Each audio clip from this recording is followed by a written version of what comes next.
Magpahinga muna ako dito saglit kasi init, sobrang init ba. Kagabi, sobrang lakas ng ulan dito at sobrang lakas ng hangin. Tignan nyo naman yung ano na yun, yung araw.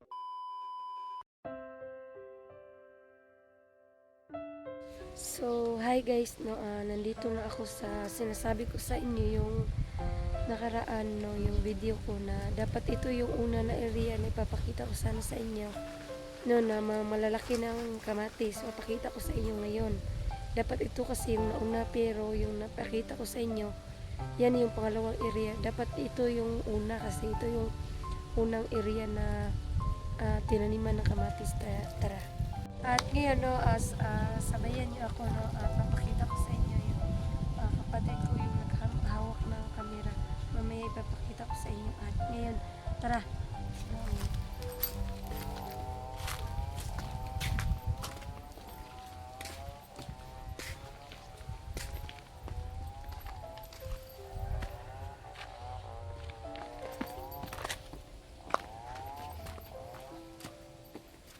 Ito, papakita ko sa inyo yung mga kamatis na yung pagpunta ko kasi dito is mga ganito pa yun kalaki yung bagong tinanim ba. Pero ngayon, di ko inakala na mga malalaki na pala, no, kasi palagi kasing umuulan dito sa amin, no.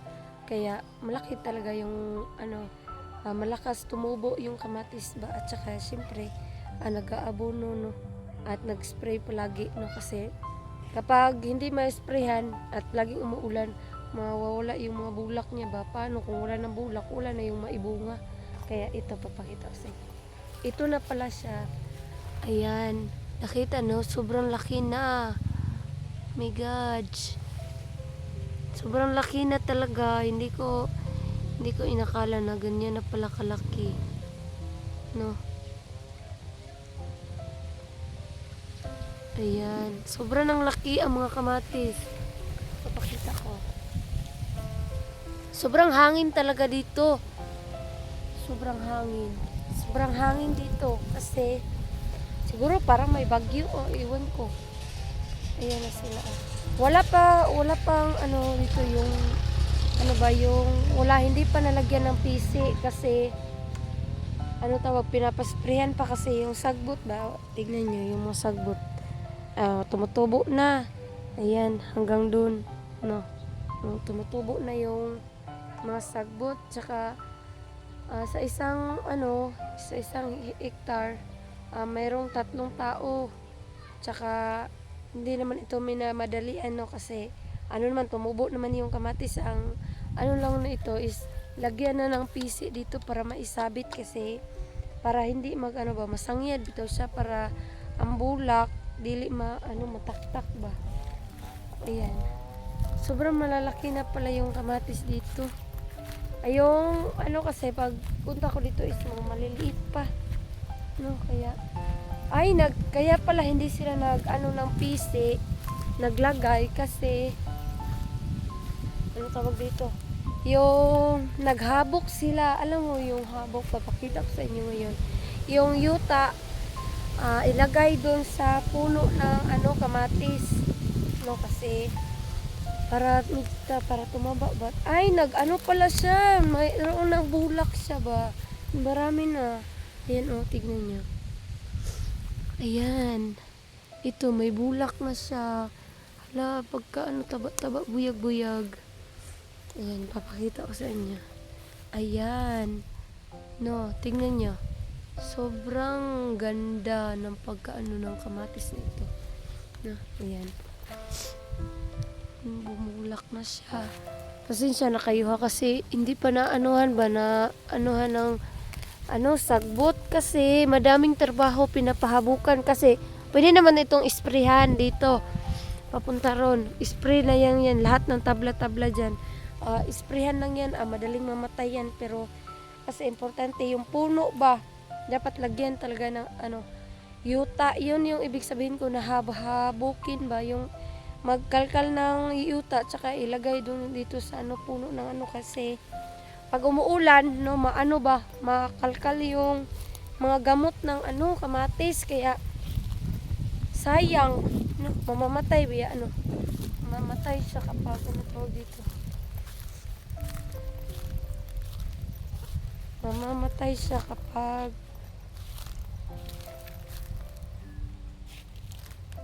anong tawag?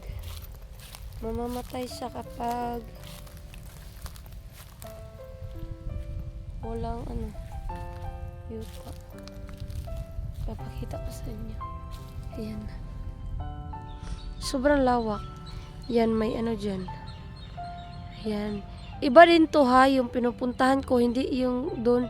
Kasi, andito, malapit lang ito sa sa ng, ayan, nakita. No. Ayan. Sobrang ganda dito. May sagingan din kasi, puro lahat ng narintahan is, yung sagingan kasi, yung iba, hindi na ng sagingan sa dole kasi, hindi na daw tumatanggap na saging doon. Kaya, yun, pinarintahan, pinatigilan na nila ng pag yung saging bitaw yung sa dole.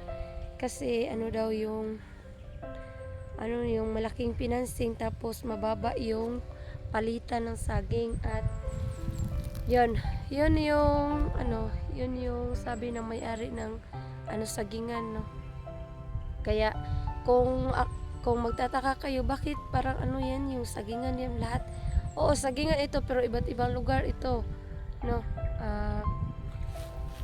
Papakita ko sa inyo pero pareho may saging sa background, yung sa gilid-gilid ba, pero may iba talaga, may pagkakaiba. Ayan, tignan nyo. Doon may bahay, no, may may sasakyan, ganyan. Diyan. Pagka punta mo diyan, marami ng bahay doon, hanggang papunta ka na ng anong tawag dito? Ng yung anong tawag dito? Parang lungsod. Ang pagkatapos doon, papunta doon, lungsod na 'yan. Pero yung pagpunta ko doon, yung isang area, malayo 'yon, malayo. Malayo talaga. Pero okay lang 'yun, no, kasi anong tawag dito? Okay lang 'yun kasi anong tawag dito? Malaki din naman. Pareho lang sila dito. Ang pagkakaiba lang, malapit lang to na area na to. Kapakita ko sa inyo. No? At sobrang laking tuwa ko talaga noon na hindi ko akalain na yung views ko kagabi. Tinignan ko kasi 2 days na pala ako nag-upload, no. Kaya ngayon bumalik ako dito sa unang area, kaya ipakita ko sa inyo. Ganito yung ibig sabihin ko na habok ba? Ganito. Yan, yung ng yuta. Lagyan ba? Ayan. Pero meron pang yung palakihan talaga ng habok, baka basta parang lagyan tanan ba? Parang parang dito na hanggang dito yung yuta para hindi siya para hindi siya malata, makabkab ng ulan. Kapag kasi parating ulan na talaga pag palaging ulan, wala makabkab yung yuta. Kaya yan. At ito, papakita ko sa inyo ha, yung drum at saka yung mga iti kasi, yung fertilizer ba, yung pampataba ng kamatis, no.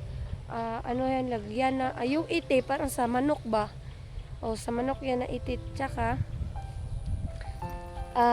paglagyan ng tubig sa isang drum, no, punuin yung isang drum, ganyan yan yung isang drum, yan yung isang drum. Kunyari ganito, ito lahat puno ng tubig, lagyan ito ng maraming iti, ganyan yan, lagyan na ng maraming iti, tsaka pag mga ilang pasimana, yun pa yung dapat parang ihinubig ba, yung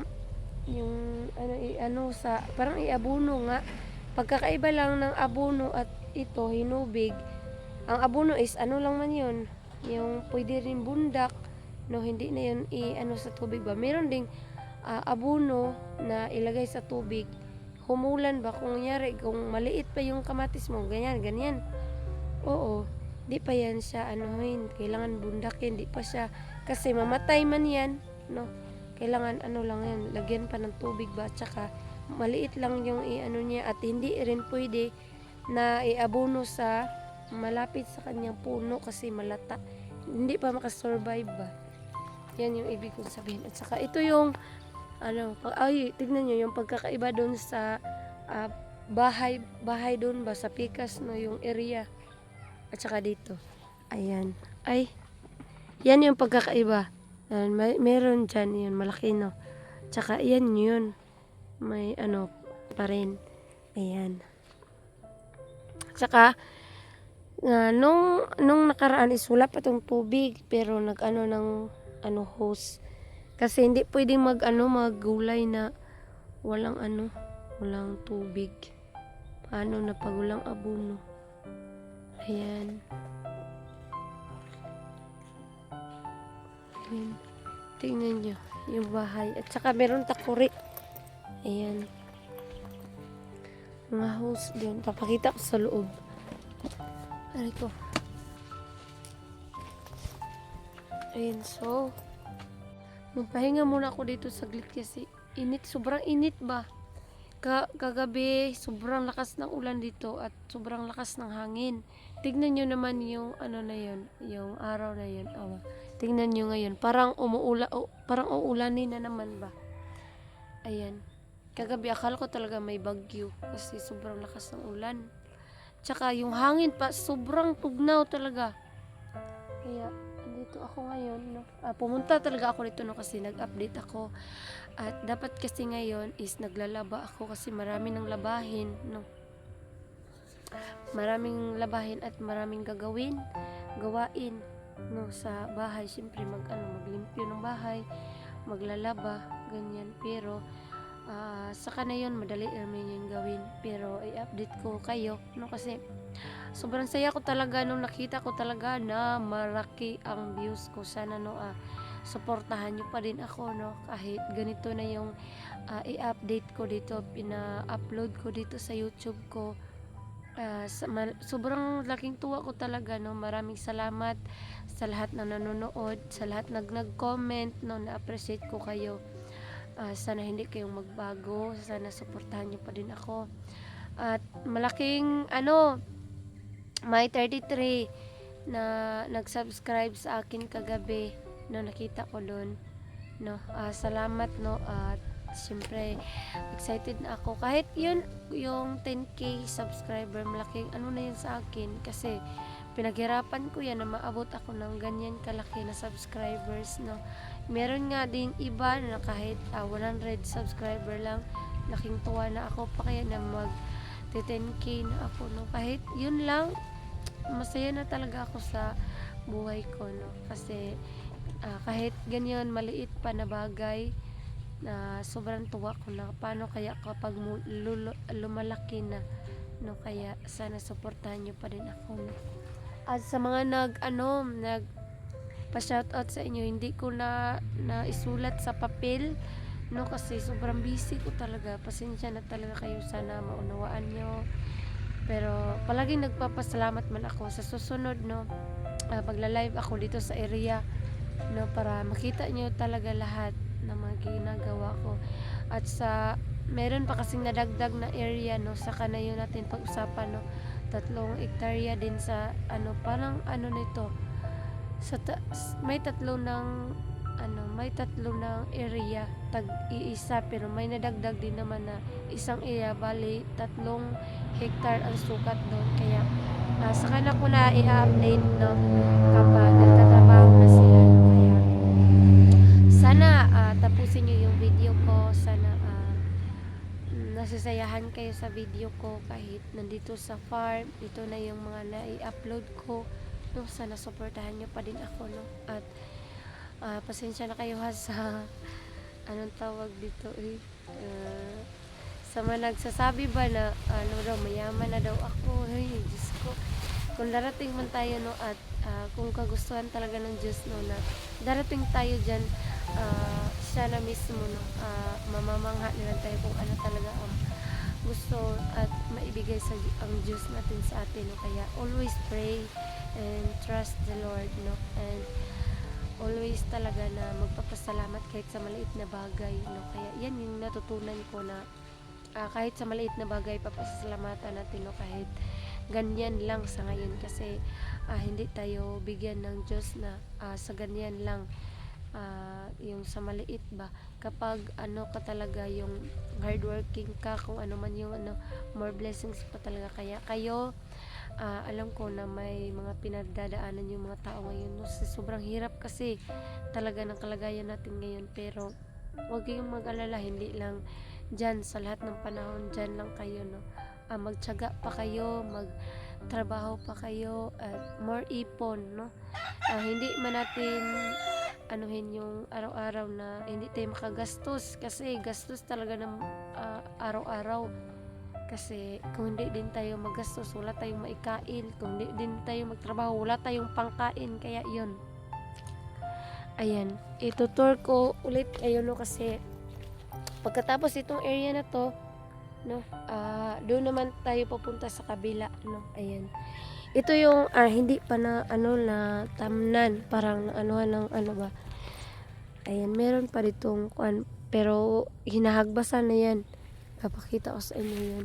Sobrang lawak pa din ito. Na-i-upload ko na ito dito sa Facebook. Ito yung pinakauna-unahang na-i-upload ko sa YouTube, sa Facebook ko. Ito yung sabi ko na pinakaunang area dapat in-upload ko bago yung na-upload ko. Pero ayos lang, no, kasi ipapakita ko naman sa inyo. Kaya ito, sana magustuhan nyo. Ay, may papakita pa ko. May elugbati dito, sobrang taba. Ayan. Ito. Kasi maraming kanal dito, kasi sagingan kasi ito dati. Maraming kanal kasi ito. Bakit ginaganyan? Bakit nilalagyan ng ganyan? Kasi maraming tubig, malata yung kamatis, punuan. Kaya kailangan talaga na anuhin yun. Wala dito yung yung nag-maintain sa yung mga tauhan ba. Kasi pinapunta dun sa area, makikita nyo mamaya, i-update ko. Pinapunta dun kasi kailangan tapusin yung ganito ba, yung poste, no? At meron pa ding isang area dun, kaya sobrang busy talaga. Kaya magdagdag pa daw ng ibang tao. Kaya yun, no, salamat talaga sa suporta niyo. Sana hindi kayo magbago, suportahan ako. Salamat sa mga taong nagmamahal sa akin. Nagki-care pa din kayo sa mga nag-comment, nanonood ng aking video, no? Maraming salamat sa inyo talaga. Sa mga OFW, sa mga iba't iba, kahit hindi man OFW, sa mga tao na nagsusuporta at nagmamahal sa akin, hindi kayo maisa-isa, pero malaking tulong na ito sa akin, no? Nanood kayo at sobrang saya ko talaga, no? Sa maliit lang, masaya na ako. Kaya i-update ko kayo at maraming salamat talaga. Bye bye.